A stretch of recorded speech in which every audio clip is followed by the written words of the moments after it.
तो आज हम बात कर रहे हैं साइकिट लर्न की। जी। हमारे पास रंजीत पाल का एक लेख है, साइकिट लर्न मशीन लर्निंग का प्रवेश द्वार। हाँ लेख तो इसे प्रवेश द्वार कह रहा है, मतलब काफी बड़ा दावा है ये। हाँ बिल्कुल। तो आज हम यही समझने की कोशिश करेंगे कि भाई ये टूल किट क्या है, इसमें ऐसा क्या खास है और ये स्टूडेंट्स और रिसर्चर्स के लिए इतनी जरूरी क्यों मानी जाती है। सही बात है, चलिए देखते हैं। ठीक है, तो शुरू करते।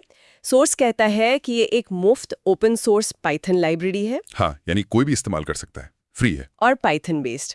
इसका मुख्य काम है प्रिडिक्टिव डेटा मॉडलिंग, मतलब डेटा से पैटर्न समझकर आगे का अनुमान लगाना। बिल्कुल वही, और इसे एकेडमिक कामों में भी और रियल वर्ल्ड प्रोजेक्ट्स में भी, मतलब दोनों जगह काफी पसंद किया जाता है। और देखिए, दिलचस्प बात सिर्फ ये नहीं कि ये मुफ्त है, असली बात ये है कि ये मुश्किल लगने वाले मशीन लर्निंग एल्गोरिदम्स को ना सीखने का एक बहुत आसान तरीका देता है। अच्छा, कैसे? मतलब सोचिए, कोई पहली बार मशीन लर्निंग सीख रहा है तो बिना किसी भारी भरकम सेटअप के या मुश्किल कोड के वो सीधे कॉन्सेप्ट्स पर फोकस कर सकता है। हाँ, ये तो बहुत जरूरी है शुरू करने वालों के लिए। बिल्कुल।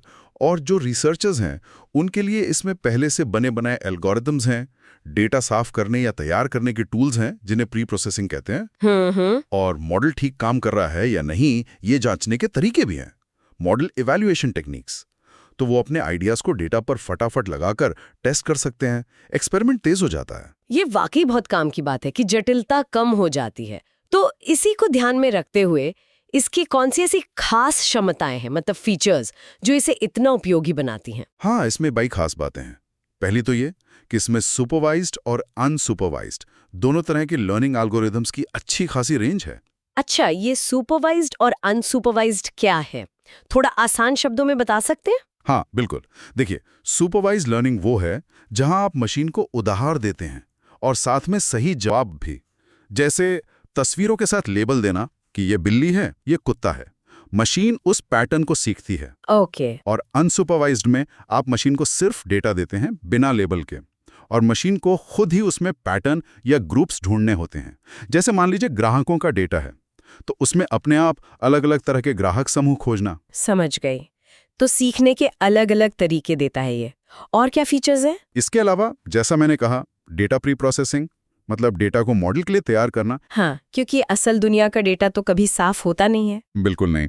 तो उसे तैयार करने के तरीके इसमें हैं, फिर उसमें से सबसे काम की जानकारी यानी फीचर्स कैसे चुने उसके भी तरीके हैं। Features selection. अच्छा, फिर मॉडल बनाने के बाद वो कितना सही है ये जांचने के लिए मॉडल इवैल्यूएशन टूल्स हैं। और क्रॉस वैलिडेशन भी। क्रॉस वैलिडेशन वो क्या होता है? वो एक तरीका है ये पक्का करने का कि आपका मॉडल सिर्फ उसी डेटा पर अच्छा काम नहीं कर रहा जिस पर उसे ट्रेन किया गया है। हाँ। बल्कि नए अनदेखे डेटा पर भी अच्छा परफॉर्म करेगा। अच्छा, ये तो बहुत जरूरी है। हाँ, और सबसे खास बात शायद ये है कि ये नमपाई, पैंडाज, मैटप्लॉटलिब जैसी दूसरी जरूरी पाइथन लाइब्रेरीज के साथ बहुत आसानी से जुड़ जाता है। हाँ, ये तो डेटा साइंस वालों के लिए स्टैंडर्ड टूल्स हैं। बिल्कुल, इनके बिना काम ही नहीं चलता। और इसका डिजाइन काफी हल्का है तो नए सीखने वालों को मुश्किल नहीं होती। समझ गई। तो ये सब मिलकर इसे पावरफुल बनाते हैं।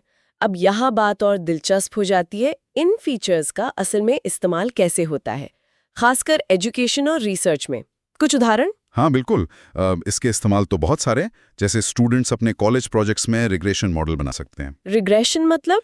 जैसे घर के साइज और लोकेशन के आधार पर उसकी कीमत का अंदाजा लगाना, ये रिग्रेशन है। ओके। या फिर क्लासिफिकेशन मॉडल, जैसे आने वाली ईमेल स्पैम है या नहीं ये बताना। डेटा को बेहतर समझने के लिए क्लस्टरिंग यूज कर सकते हैं, जैसे ग्राहकों को उनके खरीदने के पैटर्न के हिसाब से ग्रुप्स में बांटना। अच्छा। या फिर अगर डेटा बहुत ज्यादा जटिल है, बहुत सारे वेरिएबल्स हैं, तो डायमेंशनैलिटी रिडक्शन से उसे सरल बना सकते हैं ताकि समझना आसान हो, विजुलाइज करना आसान हो। और इंडस्ट्री में? इंडस्ट्री में भी अक्सर बड़े एआई सिस्टम बनाने से पहले साइकिट लर्न से छोटे प्रोटोटाइप बनाकर आइडिया को जल्दी से टेस्ट कर लिया जाता है। अच्छा, मतलब तेजी से प्रोटोटाइपिंग के लिए भी काम आता है। बिल्कुल। और जैसा हमने पहले कहा, डेटा साइंस पढ़ाने के लिए तो ये शानदार टूल है ही। छात्र प्रैक्टिकली करके सीखते हैं कॉन्सेप्ट्स को। सही बात है। तो अगर हम पूरी तस्वीर देखें, साइकिट लर्न की खूबी यही है कि ये सरलता और शक्ति के बीच एक बहुत अच्छा बैलेंस बनाता है। ना तो इतना सिंपल कि सीरियस काम ना हो पाए, और ना इतना कॉम्प्लेक्स कि शुरू करने वाले डर जाएं। लर्निंग और रिसर्च दोनों के लिए आइडियल है। तो ये एक तरह से? हाँ, इसकी फीचर्स की रेंज और पाइथन के दूसरे टूल्स जैसे नमपाई, पांडास के साथ इसका जो गहरा कनेक्शन है, वो इसे डेटा साइंटिस्ट और एआई रिसर्चर्स की अगली पीढ़ी के लिए एक बुनियादी, एक फंडामेंटल टूल बनाता है। तो इसका निचोड़ क्या निकलता है? संक्षेप में कहें तो रंजीत पाल का लेख सही लगता है। ये वाकई मशीन लर्निंग की इस बड़ी दुनिया में घुसने वालों के लिए एक पावरफुल लेकिन आसान प्रवेश द्वार है। बिल्कुल, जो शुरुआती हिचक होती है ना, उसे ये काफी कम कर देता है। हाँ। बिल्कुल। और यहीं पर एक सोचने वाली बात आती है क्या? कि ये इतना सरल और शक्तिशाली है, तो क्या साइकिट लर्न सिर्फ कंप्यूटर साइंटिस्ट या डेटा साइंटिस्ट के लिए ही हैं, या ये उन लोगों के लिए भी दरवाजे खोल सकता है जो पारंपरिक रूप से डेटा विशेषज्ञ नहीं हैं? मतलब जैसे मान लीजिए कोई बायोलॉजिस्ट है या सोशियोलॉजिस्ट या इतिहासकार, क्या वो लोग भी साइकिट लर्न की मदद से अपने फील्ड के डेटा पर मशीन लर्निंग के साथ आसानी से प्रयोग कर पाएंगे बिना किसी गहरी डेटा साइंस की ट्रेनिंग के? दिलचस्प सवाल है। और अगर हाँ, तो इसका उनके काम करने के तरीकों पर क्या असर पड़ सकता है, उनके रिसर्च पर क्या प्रभाव हो सकता है, ये सोचने लायक बात है।